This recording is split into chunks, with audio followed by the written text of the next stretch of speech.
তুমি যদি ভেবে থাকো কেউ তোমার জীবনে আসবে এবং তা তেমন করেই গুছিয়ে নিবে যেভাবে তুমি চাও, তাহলে ধরে নাও এই পৃথিবীর সবচেয়ে বোকার রাজ্যে তোমার বাস।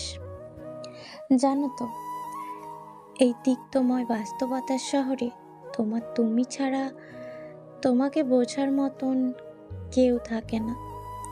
কেউ নেই যে কিনা তোমার চোখ দেখে বলে ফেলতে পারবে তোমার বুকের ভেতরের অস্থিরতা, গলা শুনে বলে দিতে পারবে ওটা ঘুমে জড়ানো কণ্ঠ নয়, বরং সদ্য কান্না শেষ করা ভাঙা জড়িয়ে যাওয়া কণ্ঠ। জোর করে হাসির চেষ্টাটা কেউ ধরতেই পারবে না এখানে।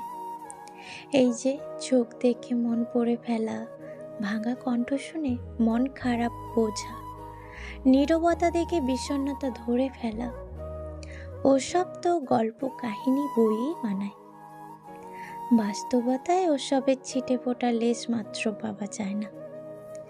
বাস্তবতার চিত্রটা পুরোটা আলাদাই হয় বোকা। এখানে হাত ধরে বুঝিয়ে দিলেও কেউ বুঝবে না তোমার বুকের ভেতরের বেদনা, নির্ঘুম রাতের গভীরতা, দুশ্চিন্তায় মাথার যন্ত্রণা। এখানে চুক্তিনামায় যতই লেখা হোক না কেন ভালো রাখার, মন বুঝে ফেলার, বাস্তবে কেউই কাউকে বুঝতে পারে না, মন পড়তে পারে না।